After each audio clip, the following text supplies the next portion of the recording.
وقت سے پہلے روزہ افطار کرنے والا عذاب کا مستحق ہو جاتا ہے۔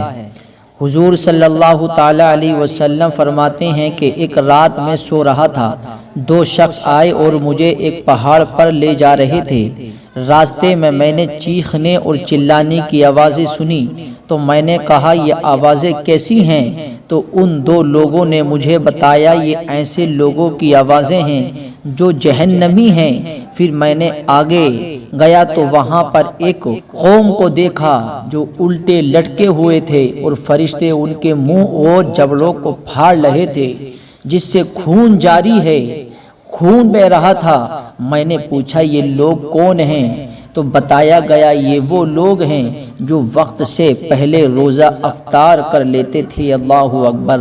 میرے عزیزو دیکھیے، روزہ وقت سے پہلے افطار کرنے والا عذاب کا مستحق ہوتا ہے، اور اللہ اکبر، وہ اتنے بڑے عذاب میں مبتلا کر دیا جاتا ہے۔ اللہ اکبر۔ تو میرے عزیزو، ہمیں بھی اس چیز کا بہت احتیاط برتنا چاہیے کہ ہم سے کبھی ایسا نہ ہو کہ وقت سے پہلے روزہ افطار کر لیں۔ عزیزان گرامی، وقت پر ہی روزہ افطار کر لینا چاہیے۔ تو عزیزان گرامی، اللہ تعالیٰ اپنا فضل و کرم روزے دار کو عطا فرماتا ہے۔ شیطان کب چاہے گا کہ روزے دار روزہ رکھ کر گناہوں سے پاک و صاف ہو جائے، وہ اپنے رب تعالیٰ کو راضی کر لے اور جنت کا حقدار بن جائے۔ اس لیے روزہ افطار کرتے وقت بہت احتیاط کی ضرورت ہے۔ وقت سے پہلے افطار کرنا روزے کو ضائع کر دینا ہے اور یہ عذاب کا سبب بن سکتا ہے۔ تو میرے عزیزو، اس لیے روزہ افطار کرتے وقت تاخیر کرنا بھی منع ہے اور ناپسندیدہ عمل ہے۔ اس لیے جب یقین کامل ہو جائے کہ سورج ڈوب گیا ہے، اب افطار کا وقت ہو گیا ہے، تو روزہ افطار کر لینا چاہیے۔ تو میرے عزیزو، روزے میں نہ جلدی کرنا چاہیے اور نہ تاخیر کرنا چاہیے۔ وقت سے پہلے روزہ افطار کرنے والا بھی گنہگار ہے اور تاخیر کرنے والا بھی گنہگار ہے۔ جب وقت ہو تو وقت پر ہی روزہ افطار کر لینا چاہیے۔ عزیزان گرامی، دیکھیے ماہ رمضان اتنا ادب و احترام کرنے والا مہینہ ہے، اتنا پیارا عظمت والا مہینہ ہے کہ ایک صحابی روایت کرتے ہیں کہ حضور صلی اللہ تعالی علیہ وسلم کی خدمت اقدس میں حاضر ہوا۔ ایک صحابی روایت کرتے ہیں، وہ بیان فرماتے ہیں کہ ایک مرتبہ میں حضور صلی اللہ تعالی علیہ وسلم کی خدمت اقدس میں حاضر ہوا تو آقا کریم صلی اللہ تعالی علیہ وسلم سحری تناول فرما رہے تھے۔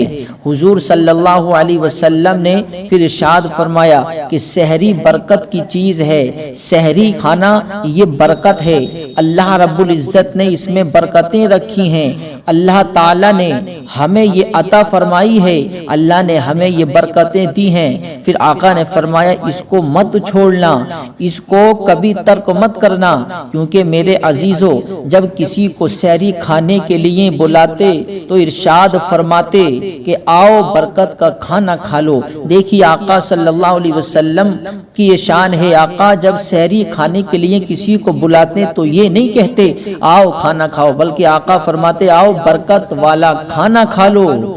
تو میرے عزیزو دیکھیے یہ آقا علیہ الصلوۃ والسلام کی عظمت ہے۔ حضور صلی اللہ تعالی علیہ وسلم نے ارشاد فرمایا ہے کہ مجھے اپنے ساتھ سحری کھانے کے لیے بلایا اور فرمایا یہ برکت والا کھانا ہے۔ تو میرے عزیزو دیکھیے معلوم ہوا کہ سحری برکت والی چیز ہے، اللہ نے اس میں برکتیں رکھی ہیں۔ حضرت انس رضی اللہ تعالیٰ عنہ سے روایت ہے کہ حضور صلی اللہ علیہ وسلم نے فرمایا کہ سحری کھایا کرو کیونکہ سحری میں برکت ہے، اللہ رب العزت نے اس میں برکتیں رکھی ہیں۔ تو میرے عزیزو، سحری چاہے ہم کتنی بھی کھائیں لیکن ضرور کھائیں، اس میں اللہ رب العزت نے برکتیں رکھی ہیں، اور واقعی میں جو سحری کھاتے ہیں اللہ رب العزت کو ایسے بندے پسند ہوتے ہیں۔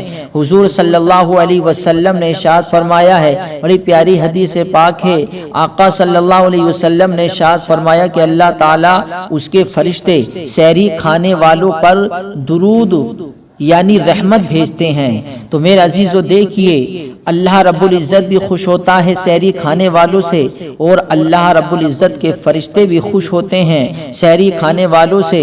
حضور صلی اللہ تعالی علیہ وسلم نے ارشاد فرمایا کہ سحری کھانے میں دن کے روزے کے لیے قوت ملتی ہے، یعنی جب سحری کھا لی جاتی ہے تو دن کے روزے میں طاقت ملتی ہے، پھر انسان کو کمزوری محسوس نہیں ہوتی ہے، اور دوپہر کے وقت تھوڑی دیر آرام یعنی قیلولہ کرنے سے رات کی عبادت کے لیے قوت حاصل ہو جاتی ہے۔ تو میرے عزیزو دیکھیے، معلوم ہوا کہ سحری کھانے میں آقا نے فرمایا کہ سحری کھانے سے دن کے روزے میں انسان کو قوت ملتی ہے، انسان کو طاقت ملتی ہے۔ تو میرے عزیزو، سحری کو کبھی ہم ترک نہ کریں، اگرچہ ایک گھونٹ پانی ہی پی لیا جائے، کیونکہ سحری کھانے والوں پر اللہ اور اس کے فرشتے درود بھیجتے ہیں، اللہ کی رحمتیں ہوتی ہیں، اللہ کی برکتیں نصیب ہوتی ہیں سحری کھانے والوں پر۔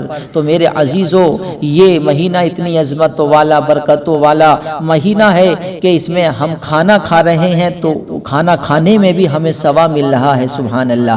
افطاری کرتے ہیں تو افطاری کرنے میں بھی ثواب ملتا ہے، اور سحری کھاتے ہیں تو سحری کھانے میں بھی ثواب ملتا ہے۔ میرے عزیزو، اتنی برکتوں والا مہینہ ہے یہ، اتنی عظمتوں والا مہینہ، یار کھانا کھا رہے ہیں، کھانا کھانے پر بھی اللہ ہمیں ثواب عطا فرما رہا ہے۔ آقا صلی اللہ تعالی علیہ وسلم نے یہ بھی ارشاد فرمایا ہے کہ 3 شخص ہیں جن کے کھانے کا حساب نہیں ہوگا جبکہ حلال کھایا ہو۔ ایک روزہ دار، اس کے کھانے کا حساب نہیں ہوگا، دوسرا سحری کھانے والا، اس کا بھی کھانے کا حساب نہیں ہوگا، تیسرا وہ مجاہد یعنی سرحد پر گھوڑا باندھنے والا۔ تو میرے عزیزو دیکھیے، یہ 3 لوگ ہیں، حدیث پاک سے معلوم ہوتا ہے 3 لوگوں کے کھانے کا حساب نہیں ہوگا۔ روزے دار چاہے کتنا بھی کھائے اس کا حساب نہیں ہوگا، سحری کھانے والا اس کا بھی حساب نہیں ہوگا۔ تو میرے عزیزو، اور سرحد پر گھوڑے باندھنے والا یعنی اسلام کی حفاظت کے لیے سرحد پر گھوڑے باندھنے والا، اس کے مال کا، اس کے کھانے کا بھی کوئی حساب نہیں ہونا ہے۔ تو میرے عزیزو، اتنی برکتوں والا، عظمتوں والا مہینہ اللہ رب العزت نے ہمیں دیا ہے، تو واقعی میں ہم ان برکتوں کو ضائع نہ کریں، بلکہ ان برکتوں کو ہم حاصل کریں۔